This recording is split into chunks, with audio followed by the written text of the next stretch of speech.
तर विधानसभा निवडणुकांची तयारी आता सुरू झालेली आहे। त्याच संदर्भातल्या टॉप 9 बातम्या पाहूया। मराठवाड्यात विधानसभेच्या 30 जागा निवडून आणा, मराठा आंदोलकांची चिंता करू नका, ते सरकार आणि फडणवीस बघतील। संभाजीनगरमधील भाजपच्या मेळाव्यात अमित शहांच्या सूचना।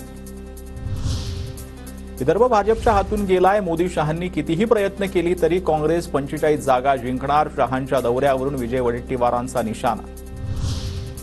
विदर्भात भाजपचं मिशन 45, पवार ठाकरेंना रोखणं आपलं लक्ष, 42 वर अडकू नका, 45 जागा जिंका, नागपुरात पदाधिकाऱ्यांना अमित शहांकडून मार्गदर्शन।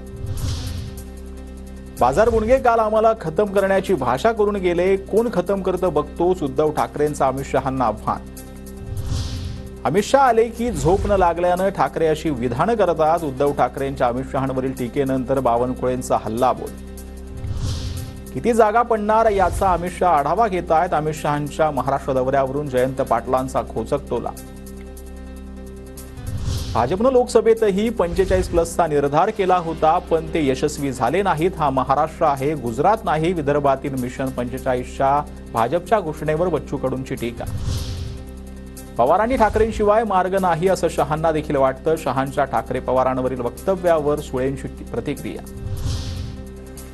मनसे अध्यक्ष राज ठाकरेंचं विधानसभा निवडणुकीसाठी मिशन विदर्भ 27-28 सप्टेंबरला 2 दिवस विदर्भ दौऱ्यावर। विदर्भातील सर्व 11 जिल्ह्यातील प्रमुख पदाधिकाऱ्यांच्या अमरावतीत बैठका।